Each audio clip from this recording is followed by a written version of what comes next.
When asked about their challenges, research students often cite their relationship with their advisors. They simply want more out of their advisors. Ironically, however, in many of these cases, students are able to improve that critical relationship with their advisors, that is, if they follow some tacit rules. The first one is to have realistic expectations about the role of your research advisor. Consider your advisor's viewpoint. Faculty members see your project as a mark of your transition from being a student to a fellow scholar. This is particularly true if you are at the master or doctoral level. In fact, since your research is unique, you are expected to become the expert of your research project. As a consequence, faculty members expect levels of scholastic independence, maturity, initiative that surpass what had been previously expected of you. Just to clarify, scholastic maturity in research relates to demonstrating higher order thinking skills.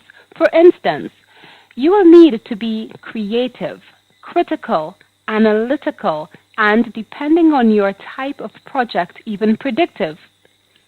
The second tip is that you should ask the right questions. Once again, consider your advisor's viewpoint.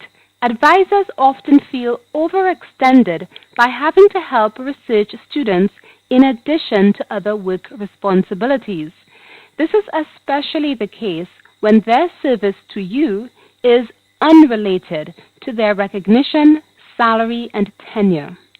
Consequently, they often prefer if you approach them only after having already taken the initiative to exhaust all sources of readily available information.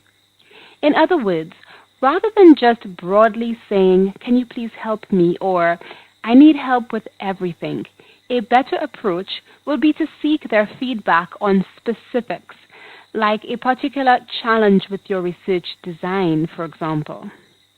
Furthermore, make sure that these questions really exploit your advisor's special knowledge and position within your project committee.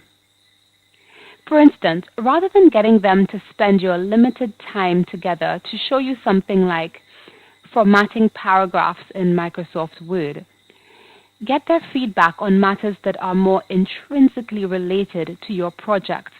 You might even want to ask them to share useful department insider knowledge. For instance, if you have to make an oral presentation of your project, you could find out how other committee members think to prepare yourself for their questions. So in short, establish meeting objectives with a list of well thought out and meaningful questions and discussion points. Just imagine, by demonstrating initiative and at least some clarity, you essentially make it easier for your advisor to help you.